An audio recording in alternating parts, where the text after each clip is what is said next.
Tu vois, je crois que le pire truc, c'est les gens qui se croient libres, alors qu'en fait, ils le sont pas. D'ailleurs, c'est quoi la liberté pour toi? Sacrée question, hein. Vous avez 3 heures.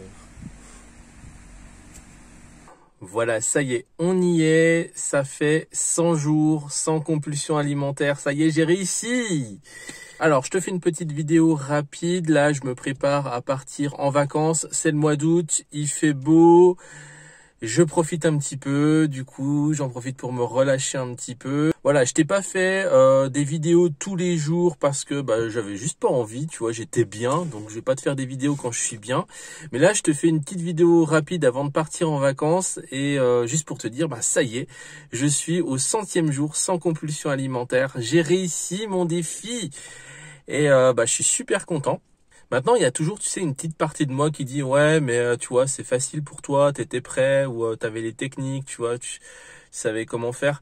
Il y a un côté chez moi, tu vois, qui minimise en fait les victoires, alors qu'en fait non, tu vois, quand j'ai commencé le défi, je savais pas si je pouvais y arriver, tu vois, c'était hyper dur pour moi, j'avais déjà essayé plein de choses et ça n'avait pas fonctionné. Donc là, ouais, je pense que je peux célébrer la victoire et me dire ouais, t'as réussi, j'en fis quoi.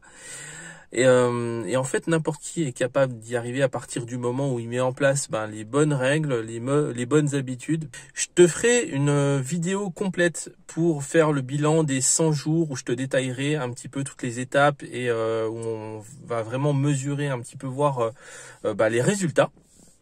Mais pour l'instant, je voudrais juste te faire une petite vidéo rapide pour te dire, en fait, t'as du pouvoir, c'est ce que je te dis dans toutes les vidéos. Et en fait, on est libre de ouf, tu vois, on est vraiment libre. Plus je réfléchis et plus je vois les personnes que j'accompagne et plus je vois dans ma vie aussi que en fait tu peux te libérer de n'importe quoi. On peut se libérer de n'importe quoi parce que fondamentalement nous sommes des êtres libres. Et tu vois, tu peux te libérer de la malbouffe, tu peux te libérer de tes addictions, tu peux te libérer des médicaments, tu vois, si t'es sous antidépresseurs, tu prends des anxiolytiques ou des trucs comme ça. C'est pas une fatalité, c'est pas parce que tu prends des médicaments depuis longtemps que tu peux pas t'en affranchir à un moment donné ou que tu peux pas prendre du recul par rapport à ça. Pareil, tu peux te libérer des médias aussi, tu peux te libérer de plein de choses. Parce qu'il y a tout ce qu'on met dans notre alimentation, mais il y a aussi tout ce qu'on essaie de nous rentrer dans la tête. Nous sommes conditionnés, hein, et du coup, en fait, fondamentalement, nous sommes des êtres libres et nous pouvons nous libérer de tout ça. Et en fait, tu vois, je me faisais la réflexion, pourquoi on n'arrive pas à se libérer aussi facilement? Pourquoi c'est si difficile? Moi, j'aime bien me poser la question, mais ça profite à qui le fait que tu puisses te libérer? Tu vois, la liberté individuelle, ça profite à qui à part à toi? Est-ce que ça profite à la société? Est-ce que ça profite à l'État? Est-ce que ça profite aux gens qui nous dirigent? Moi, je crois que non, tu vois. En fait, tout le monde s'en fout que tu sois libre ou pas. C'est ton bonheur, c'est ta liberté personnelle, mais en fait, tout le monde s'en fout que tu sois libre ou pas.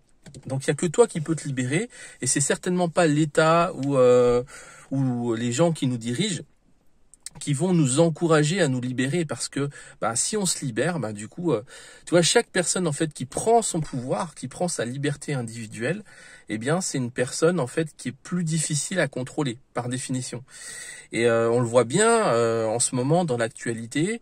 Je veux pas faire de politique, hein, je suis apolitique et je veux pas rentrer là-dedans. Chacun a son opinion, mais on voit bien que de plus en plus, tu vois, les médias, les pouvoirs publics font pression sur nous en nous manipulant par la peur, en nous faisant rentrer dans la tête des informations qui sont, certes, ne sont pas fausses, mais qui sont juste une partie de la réalité.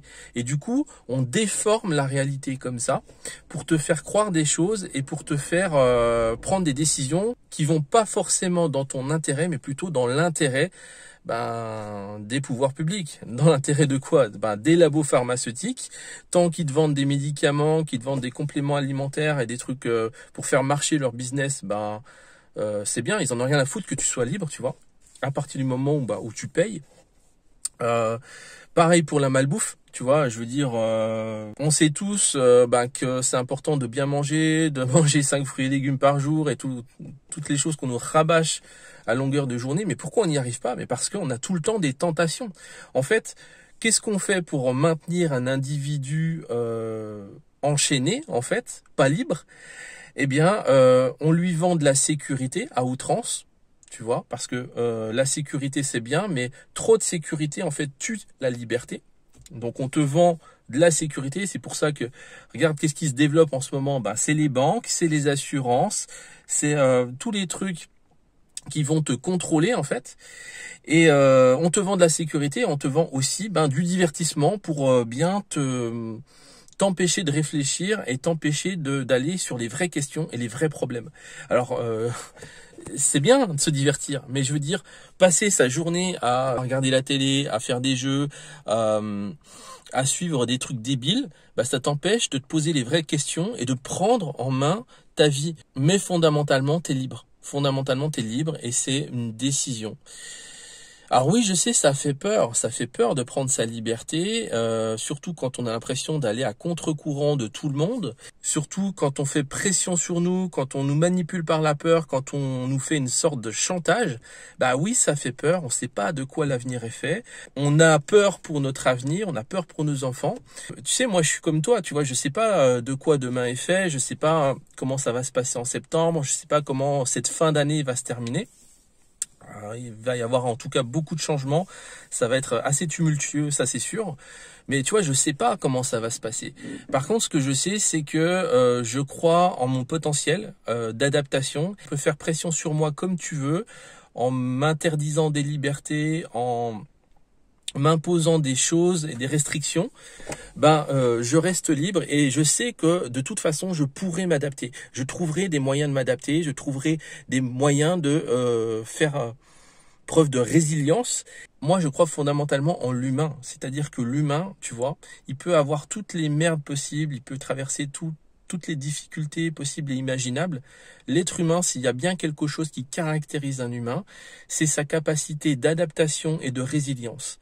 Et on ne m'enlèvera pas ma liberté en fait. On ne m'enlèvera pas ma liberté. Si toi aussi, tu as soif de liberté, tu es hypersensible et que, tu vois, pour les hypersensibles, la liberté, c'est un sacré sujet parce que fondamentalement, on a tous envie d'être libre, mais on a ce besoin de sécurité. Et cette sécurité, on va la chercher à l'extérieur de nous. Alors qu'en fait, regarde les gens qui se réfugient sur la sécurité et le divertissement qu'on nous vend. Est-ce que c'est des gens plus heureux? Est-ce que c'est des gens plus heureux? Je crois qu'on peut vivre simplement et vivre heureux en restant libre, en faisant confiance à nos capacités d'adaptation et de résilience, et surtout en restant soudés et unis entre nous. Et justement, si tu es hypersensible et que tu as soif de cette liberté, que tu veux garder cette liberté, et surtout que tu as envie de contribuer, tu as envie d'apporter quelque chose pour que ce monde change, eh bien, je t'invite à rejoindre ma lettre privée de cœur à cœur où je te partage chaque semaine des conseils personnalisés sur comment se libérer de ces chaînes et qu'est-ce que tu peux faire pour te sentir en sécurité, pour faire preuve de capacité de résilience, pour apprendre à t'écouter, pour être et rester un être libre. Voilà, je te laisse. Ça commence à chauffer dans la voiture et puis là, je tiens le téléphone à bout de bras. Je commence à avoir une crampe. Donc, je te laisse et puis je te dis à très bientôt pour le bilan des 100 jours. On reste ensemble et puis si tu veux rejoindre la lettre privée, c'est le premier lien en description. À très bientôt. Ciao.